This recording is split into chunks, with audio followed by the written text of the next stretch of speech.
Hello and very warm welcome at Amish Cycle 5858. I am Amish Cycle. Foreign news have been reported by American, European, Asian, African, Australian news channels and the news agencies. So please let's go to the headlines. Tonight, how President Trump may try to get around a judge's order that specified no National Guard troops in Portland and renewed hope for an end to the war in Gaza. We begin tonight with President Trump's plan to deploy the Oregon National Guard to Portland, but a Trump-appointed federal judge blocked the move, saying it blurred the lines between civilian and military rule. The White House then sent California's National Guard to Portland instead. All this amid rising tensions in Chicago, with ICE agents opening fire after they say protesters surrounded them. Urgent peace talks are set to begin in hours in Egypt, where delegations from Israel and Hamas will consider President Trump's plan for ending the war in Gaza. Israeli Prime Minister Netanyahu says we could be just days away from the release of the remaining hostages, but there's a lot to still be ironed out, including whether Hamas will agree to lay down its arms.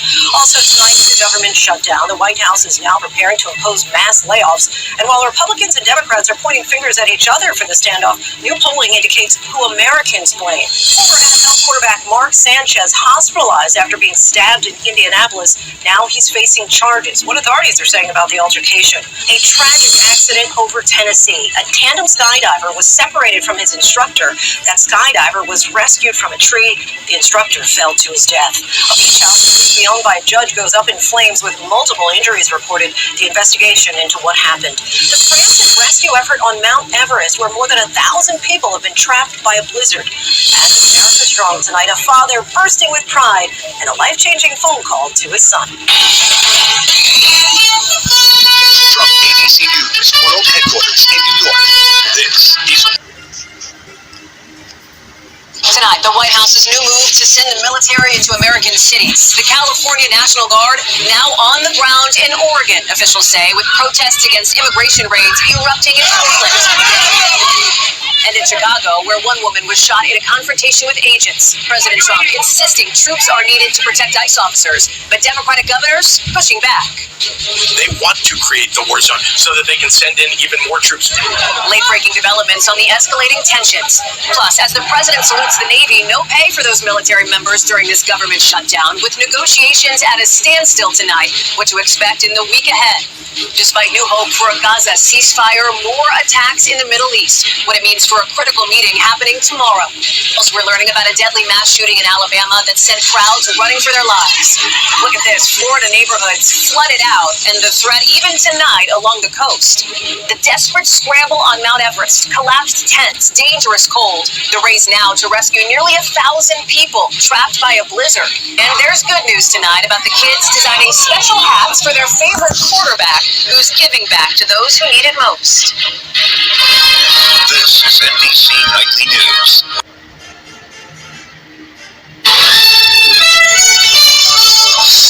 Tonight, the president in command. Donald Trump celebrating the Navy's 250th anniversary. The United States Navy, and there's nothing in the world like it. But on the home front, new tensions test his presidency. A shutdown standoff on Capitol Hill, ICE protests and clashes in major cities. I'm Willie James Inman in Norfolk, Virginia. A show of force by President Trump and the U.S. Navy as he authorizes National Guard troops into Chicago over the objections of the state's governor. I'm a Shakarashi in Chicago, where ICE raids and protests are colliding. A reality check tonight on public safety in America's third largest city. Also tonight, ceasefire push amid new Gaza bombing. I'm Deborah Paver in East Jerusalem. Israel and Hamas are under pressure to seal the peace deal. Plus, farmers expect bumper crops this fall. So why are taxpayers about to bail them out? I'm Lana Zach in Iowa, speaking to farmers where the trade war has stretched into the harvest season, leaving them in the cold. And later, after the firestorm, how California's lost trees are getting new life. I'm Carter Evans in Los Angeles. Not much was left after fire tore through Altadena, but these burned trees will live on, rebuilding the community they came from. This is the CBS Weekend News from New York.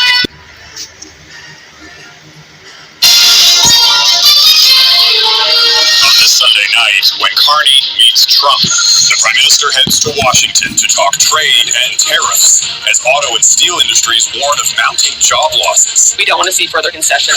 The United States on thin ice. We gotta unite with the people against these fascist authority. The mass protests after the White House deploys more troops to American cities for its immigration crackdown. Schools out. Alberta's 51,000 teachers prepare to hit the picket lines. Plus, Blue Jays buzz. Toronto gambles in Game 2 with a rookie move. Global National. Reporting tonight, Jeff Simple. Good evening and thank you for joining us. The Prime Minister heads to Washington tomorrow for his second high-stakes face-to-face with the U.S. President. Tuesday's meeting at the White House comes as the Canadian economy is being battered by Donald Trump's trade war.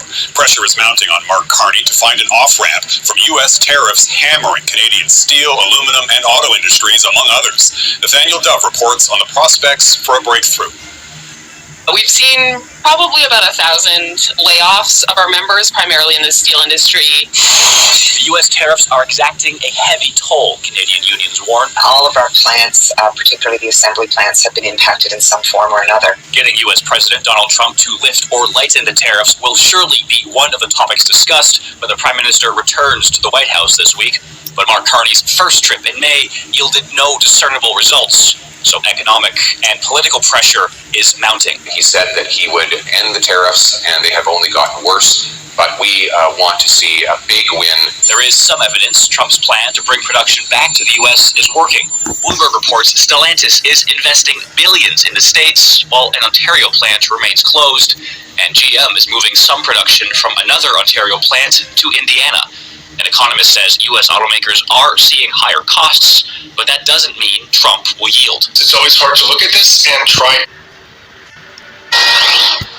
Intense protests in Chicago after border agents shot an armed woman Saturday morning. DHS says agents acted in self-defense after she rammed them with her car. A hospital has released her into FBI custody. Christina Coleman is live with more. Hello, Christina.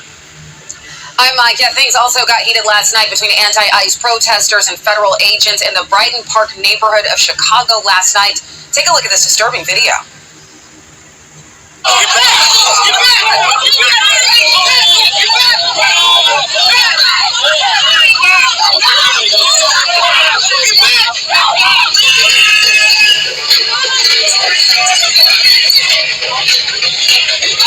On the ground there says anti-ICE protesters were throwing objects at ICE agents and vehicles. Law enforcement deployed tear gas to break up the violent crowd. ICE, CBP, and FBI agents were all at the scene, and at one point anti-ICE protesters attempted to block a major roadway in Broadview, Illinois. State troopers made several arrests after that incident. Also, federal authorities say Border Patrol law enforcement officers were ambushed by domestic terrorists who rammed federal agents with their vehicles and boxed them in with their cars the night before in Broadview, Illinois, that same area where anti-ICE protesters have been gathering for weeks now. Take a look at this. DHS says this woman, Miramar Martinez, was driving one of the vehicles. They say she was armed with a semi-automatic weapon and has a history of doxing federal agents. And authorities identified this man that you see there as Anthony Ian Santos Ruiz. They say he was a driver of another vehicle in this incident. DHS said, quote, the scene became increasingly violent as more domestic terrorists gathered and began throwing smoke, gas, rocks, and bottles at DHS law enforcement. Another domestic terrorist was arrested for assaulting CBP at the scene. Extremely dangerous. Take a listen. A 10-car caravan followed and stalked our agents and then circled them in and pinned them down. They had to shoot their way out of their cars in order to get to safety. So we do have some bounties that have been released on the heads of our agents, $10,000 to kill them, and they're naming specific agents.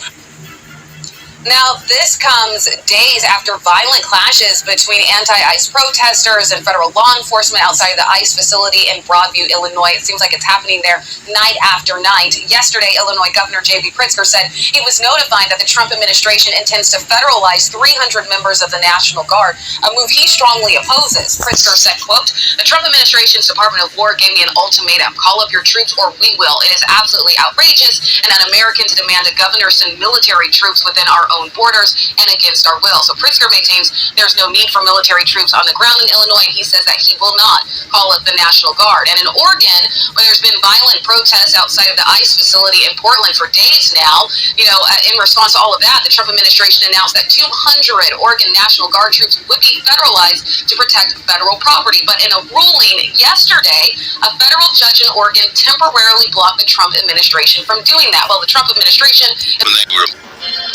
The Home Secretary confirms that police powers will be expanded as part of a crackdown on repeat protests. That's after hundreds of arrests over the weekend. Get your niggas and come to watch me knock. Prime Minister is under pressure to reveal what he knew of a Chinese spy case against two men before the charges were dropped at the 11th hour. Israel and Hamas representatives prepared to meet in Egypt as US President Donald Trump holds out hope for a peace deal. We get the hostages back almost immediately. Negotiations are going on right now. Will probably take a couple of days, and people are very happy about it.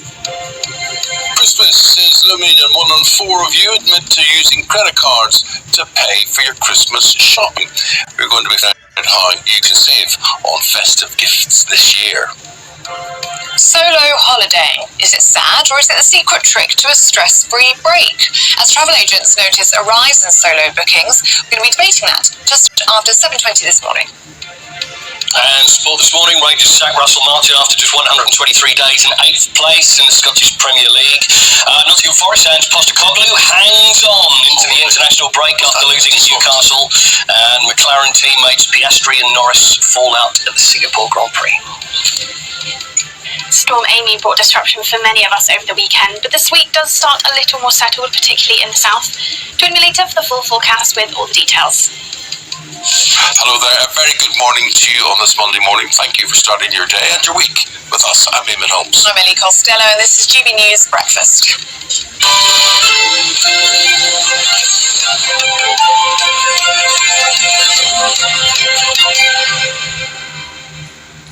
What's wrong with you? I'm hobbling. You're what? I'm hobbling. Do you notice I'm hobbling? What, No. mate? What have you done? So I went out for a run yesterday, mate. Counted 5k. Always hit the skids already after run number 3. And as I was coming back in, next to this tree outside my house, there's this plant with all these spiky things sticking out, and I'm thinking that could do someone some damage. That thing. Do some damage there. So I thought, what I'll do is kick it over.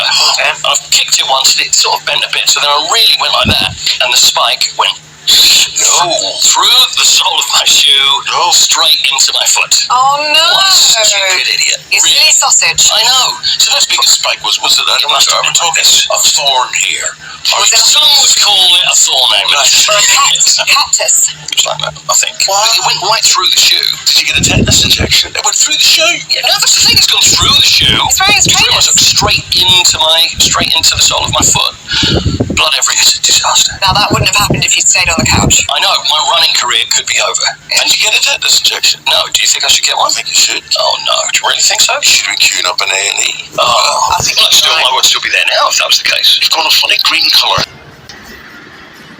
And now,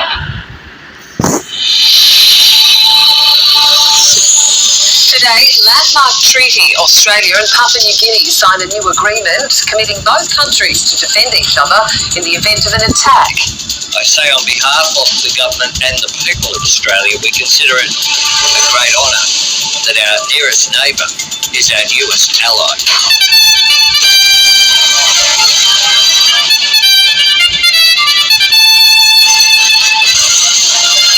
Shots fired indiscriminately from an apartment block into a suburban Sydney street. It's incredible that nobody has died or received significant injuries in relation to this. The betting regulator accused of being too close to the gambling industry. And the NRL's premiership players arrive home in Queensland as Broncos fans relish in a double win.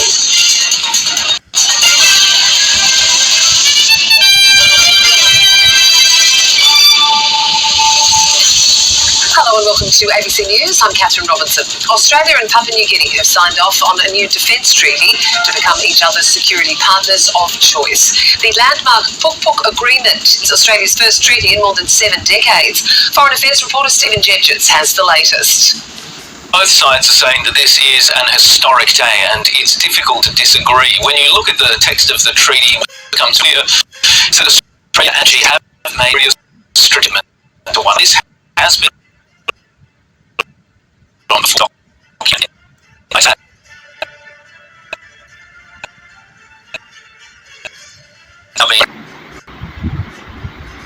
This is Asia Now.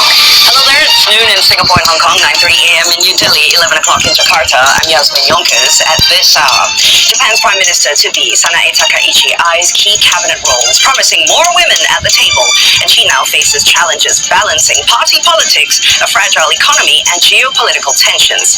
Markets in Japan surged to record highs as investors cheer Ms. Takaichi's big spending agenda. Typhoon Matmo slammed southern China during one of the country's busiest holiday seasons, forcing 350,000 to evacuate. The storm is expected to weaken as it heads towards Vietnam. And hopes rise for a Gaza truce as Israel and Hamas prepare to meet in Egypt for crucial talks on the eve of the war's second anniversary. U.S. President Donald Trump urges negotiators to move fast to end.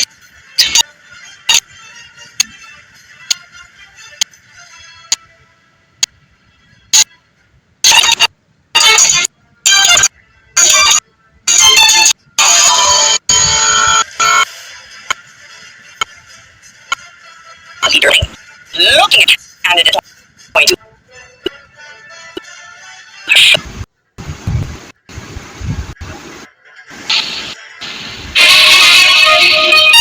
Africa News. The news. The hotel in the French capital where South African Ambassador Nancy Mtetwa was found dead. The 58-year-old body was in the Hyatt Regency's inner courtyard on Tuesday morning after falling from the 22nd floor. National Police Commissioner Fani Masemola says 5 seasoned police officers will work with French investigators in Paris to support a thorough and transparent inquest. Mtetwa was reported missing by his wife on Monday. While concerns have been raised about possible foul play, initial investigations suggest his death may have been a deliberate act. Mtetwa served in various capacities during his lifetime, but his career was not without controversy and he was entangled in probes by several commissions.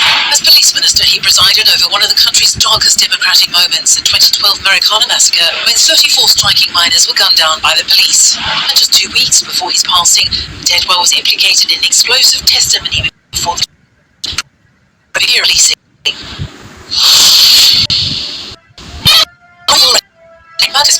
And Marines of deadly Rihanna's anger over most challenges facing President Andry Rajoelina. Pro-government activists gathered in their thousands saying they don't want a coup, they just want work. We have water, we have electricity, it works very well, but let my children go to school. Et du côté des militants de la DSI, c'est une among Gen Z activists, the theory is completely different. He's been trying to reach democracy, completely empty and blocked by the lead. Pro-Rajoelina supporters, Gen Z activists are systematically blocked by the police from the streets of the city. The activists of pro-Rajoelina demonstration and was kicked out by the protesters. Leaders to hold peaceful demonstrations like this were forbidden from taking to the streets. But as you can see here, there are no soldiers, no police, nothing at all. That's not democracy. When it's Rajoelina's turn to gather people, there's no problem at all. When it's us, there are many problems. We get tear gas, they shoot real bullets at us. As police wait on the streets of the capital, Gen Z protesters advance with their hands raised. They're trying to convince the security forces to let them pass, but their pleas are met with raised shields. Why don't you answer us? We're asking you a simple question. Do Malagasy people not have the right to speak today? Are you gagging us? We can't take the dictatorship anymore. The Malagasy people are suffering. The voice of the people must be heard because the people are suffering. In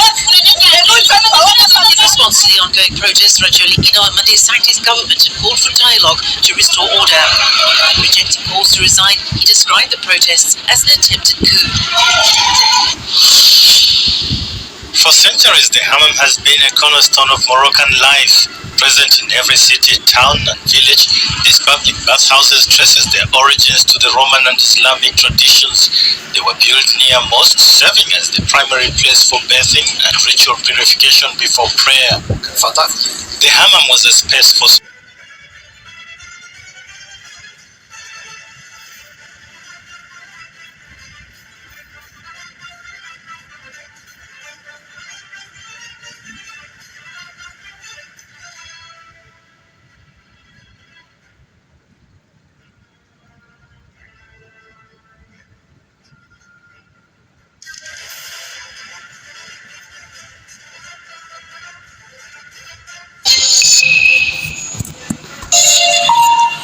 Good morning, I'm Oliver Farry, and this is Daybreak, and here are this morning's headlines.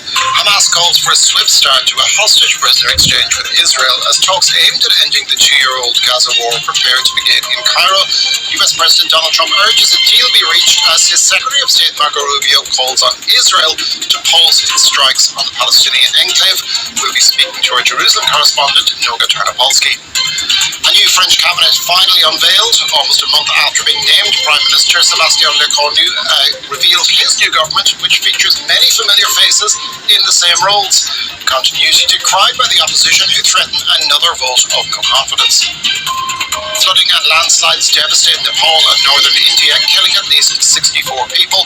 Torrential rains over the weekend triggered the landslides, which swept away entire villages, and more people remain missing. And in Ukraine, the country's drone fighters take a break from combat for a special drone tournament taking place in a historic fortress. We'll have a report from our correspondent, Gulliver Cragg. And later we'll be joined by Emily Boyle with the press review. She will be taking us through Sherlock and Watson's hunt for alien life on Mars.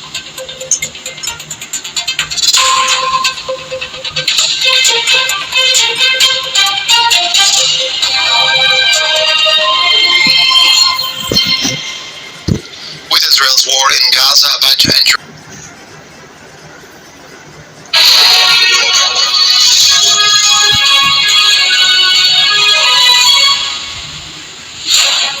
Good morning. It's 6 o'clock on today's show. President Trump urges Israel and Hamas to move quickly as delegations arrive in Egypt for ceasefire talks. Thus, could we see the end of gazumping? The government plans to change the law to make it easier to buy and sell a home in Egypt. It's Monday, October 6th. There's no let-up in Israeli attacks on Gaza as Donald Trump pushes for a deal with Hamas to free the hostages by the end of the week. A rescue effort is underway on Mount Everest after a snowstorm traps hundreds of climbers. We report on Afghanistan's humanitarian crisis. 9 out of 10 children under 5 are going hungry. The Conservatives say they want to slash the foreign aid budget. We'll speak to the Shadow Chancellor Mel Stride live from conference at 6:30. And it's the end for Russell Martin at Rangers, sacked after they dropped 4 points against Falkirk at the weekend.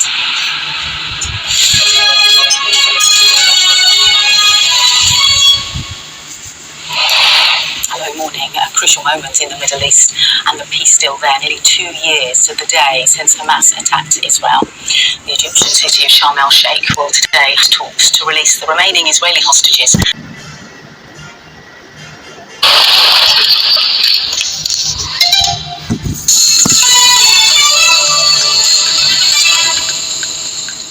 This is DW News, and these are our top stories. US President Donald Trump says indirect talks between Hamas and Israel on a ceasefire in Gaza and the release of Israeli hostages are proceeding rapidly and could be completed this week. These comments come as Israel's military campaign continues, forcing Gazans to seek refuge wherever they can, sleeping on the streets and in tents. President Trump has sent 300 Illinois National Guard troops to Chicago to deal with what he calls out-of-control crime. Tensions are rising as federal immigration agents conduct citywide sweeps using increasingly aggressive tactics. The US President has also sent California's Guard troops to Oregon. Georgia's Prime Minister has accused the opposition of trying to topple the government. Irakli Kobakidze vowed to step up a crackdown on dissent after protests over divisive local elections. The demonstrations followed the ruling Georgian Dream Party claiming a landslide victory in local elections boycotted by the main parties. This is DW News from Berlin. You'll find more news on our website at dw.com.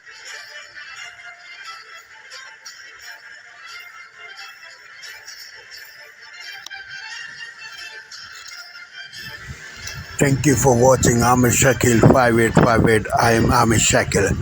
I hope you will visit again. Have a good life. Bye bye.